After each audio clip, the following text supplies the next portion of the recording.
For those of you who aren't certain, these are not my daughters, they're my security for today. Okay, let's start with a prayer. Our Father, who art in heaven, hallowed be thy name. Thy kingdom come, thy will be done on earth as it is in heaven. Give us this day our daily bread, and forgive us our trespasses as we forgive those who trespass against us. And lead us not into temptation, but deliver us from evil. Amen. Amen. The power and the glory and the kingdom is yours now. Ladies and gentlemen, I'd like to start very briefly with a word of thanks to Igor Azayev, the Consul General for the Russian Federation,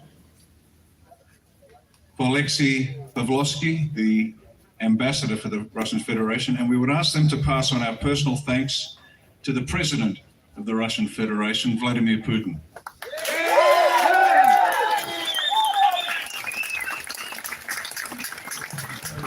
And not just to the President, but to the people of Russia, and also to the brave men and women who are fighting a real war against a scourge that has been controlling this planet for thousands of years.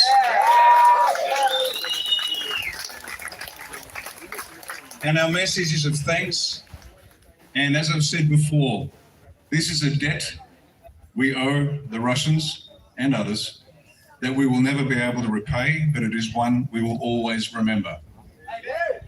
This is a real war, the truth of which will be coming out soon. The horrors that they are experiencing, you can see for yourselves. And when the truth does come out, and I wish we were wrong. I honestly wish we were wrong, but we're not. When the truth does come out, the others who have called us liars and fools will be deeply regretful. Because this is with our president. This global conflict, this war for the world is without precedent. In other wars, land has been the objective. And in the process, people have been killed. But this time, the purpose is the genocide of the entire human population. They wanted to reduce us to 500 million. The evidence is there. It is unequivocal. They just need to kill us. Now, we came very, very close to succumbing to this, except for the courage, bravery, and foresight of men and women around the world in various armed forces who are engaged in this conflict. So once again, to the President of Russia, thank you to your people and to your military.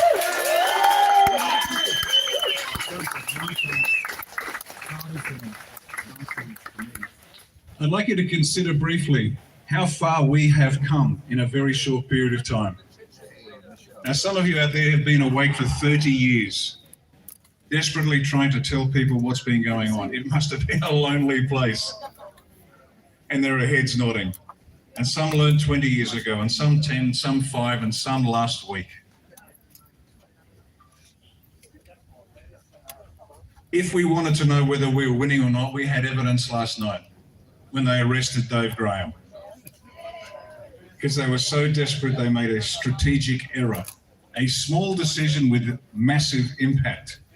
They arrested Dave, we got the word out, and within minutes, and I mean within minutes of Kaz getting that first message out that Dave has gone down, we were getting communications from A to Z, from America to Zimbabwe, saying, "Free Dave Graham."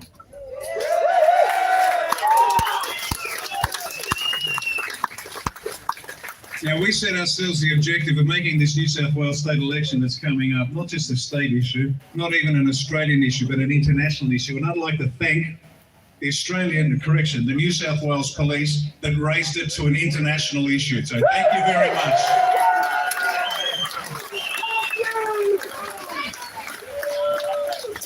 So to Commissioner Karen, the Commissioner of New South Wales Police, and all those assistant commissioners who really run the show, thank you. A deep thank you, because now the world is looking at New South Wales, and the crooks in the New South Wales Electoral Commission, if they try to cheat, it will be so obvious they'll spend the rest of their miserable lives in jail.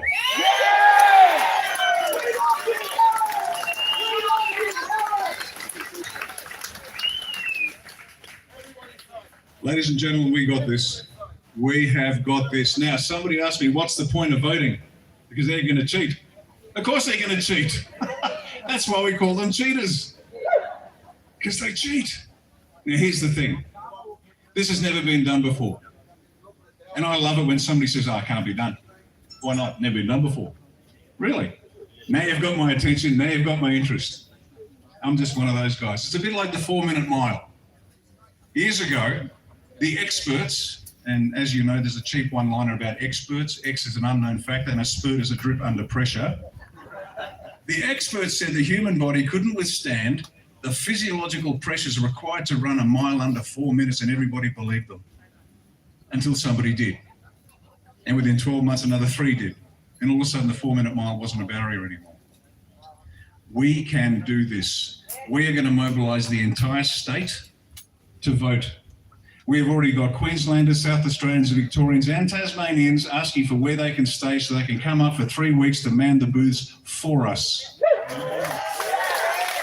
There are 93 electorates, and in each electorate you've got somewhere between 15 and 20 booths, and we're going to have them all manned because we're going to go online.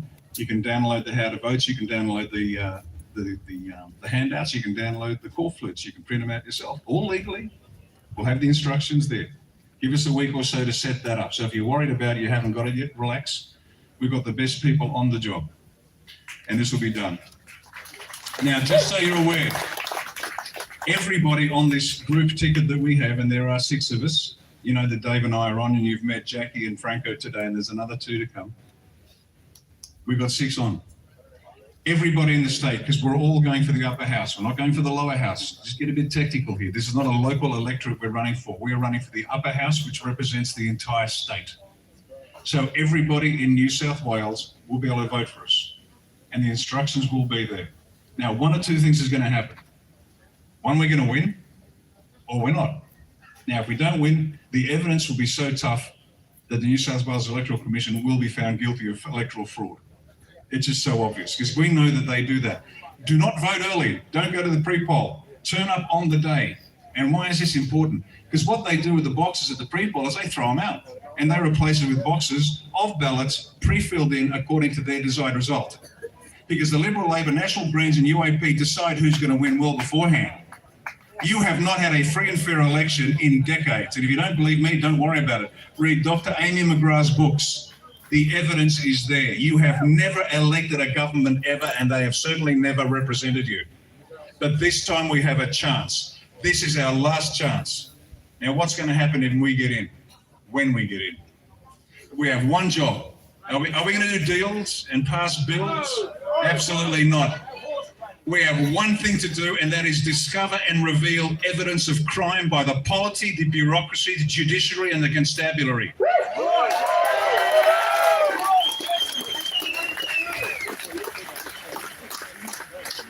And there's no shortage of it. Why has the war on drugs never been won? Well, when the drug dealers and the big boys I'm talking about have got a direct link to the Premier's office, I'm not saying the Premier's a crook.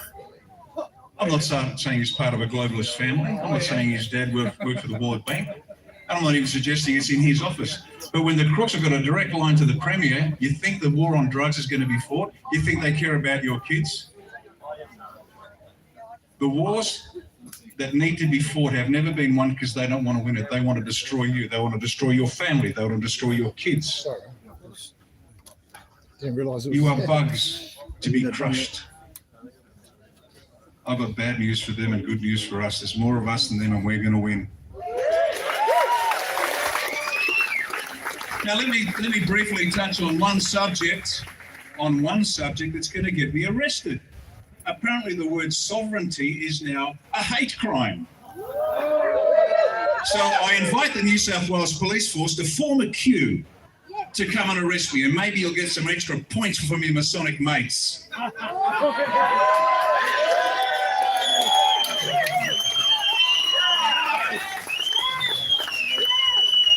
Let me ask you a question. Who can tell you what to do? Just stop and think. Who can tell you what to do? Okay, divine law. The Almighty, if you believe in one. Well done. Who else can tell you what to do? Your wife. Damn right. I've been married 3 times. I'm a slow learner, but you're right. Who else can tell you what to do? Yourself. Your mother. That's a good one. You can't deny that. But in the case of the law, who can tell you what to do? Without your consent, who can tell you what to do? No one. Bingo, and that's the point. There's divine law from God. There's natural law. You can't change the seasons, you've got to live within it. But each and every one of you is a sovereign being. Listen carefully. You are born with the right to determine how you live, and nobody, without your consent, unless you interfere with somebody else's rights, nobody has the right to tell you what to do. Now, when we get together as one and decide that we are going to stop this war ends. We are not going to get violent. And did you hear that imbecile Queensland police officer, I'm not even sure if it was the commissioner, saying that the train family up in Queensland were Christians. My God. And she said it with such meaning. She had no idea what she was saying. She looked desperate. Deers in the headlight. That's this whole country. Apparently Christians are a terrorist group now. Bullshit. Really? That's interesting because we've had Islamic terrorists. Oh, no, sorry, that was mental illness. So they can't find any Islamic terrorists. But if you say the Lord's Prayer and the word sovereign, they have to arrest you. Ladies and gentlemen, the New South Wales Police Force, fucking come and get me. Yeah. Fucking come and get me. Now, there are a lot of good coppers out there, and they've been in contact with us. A lot of good coppers are saying, fuck this, get in and clean it up. Because they have had enough. They have had enough of the satanic pedophile sergeants and the Masons. They have had enough of the satanic pedophile commissioned officers. All they want to do is be let off the leash and arrest the crims, and we're going to do that.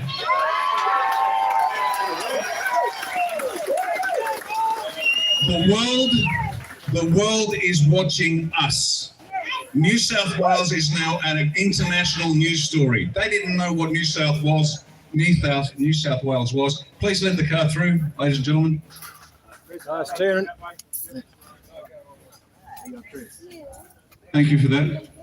They didn't know what New South Wales was, and now it's #1 news story around the planet. Let's keep that pressure on. Spread the word. Now, they are watching us. Why? Because everybody wants out of this jail. We're going to be the first ones. We're going to show Australia how to do it. We're going to show the world how to do it. We're going to come together like never before. We're going to find a peaceful electoral solution, even though we know that we have an unconstitutional government in Canberra. We know that they are passing laws that aren't laws. We know that they are guilty of treason, even under their own bad definition of treason. And yet, and just so we are clear on this, why we are pursuing this particular objective this way. There's the optics, what do people believe, what it looks like, and reality. Now, the reality is there is no constitution. It is unconstitutional. We get it. We know that. But when 25.69 million Australians believe the Governor-General is the Governor-General and the Prime Minister is the Prime Minister, you've got to go with the flow. So it's a lot easier than, for example, the common law people saying, Article 61, Magna Carta. And I love the common law people. But I don't need a piece of paper signed in 1215 by a king who recanted within 24 hours to claim my sovereignty. Yep. I don't need a piece of paper. There's two reasons why. One, it's bullshit. Two, it doesn't stop a 9mm bullet. So waving all the paper you want to ain't going to work, guys. So keep on teaching common law. Go for it. I love it. But it's not the solution. And armed conflict is not the solution because we know it doesn't work. A civil war is a wound that no country ever heals, ever. Now, despite the provocation of the feds in Canberra, where they attacked us with direct energy weapons, and I saw the result of it, and people went down badly, we did not retaliate violently. Despite the thuggery by some members of the New South Wales Police Force, and I hope they're getting all the sex they want in prison.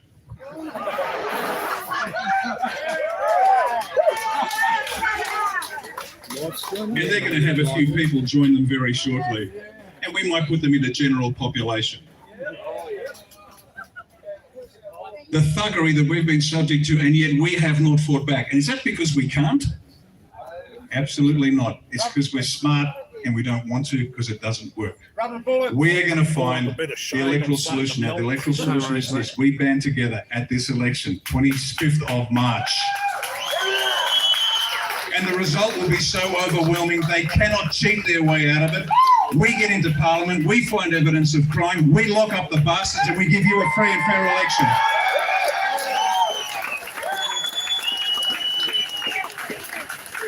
So, ladies and gentlemen, thank you very much for your peaceful attendance today.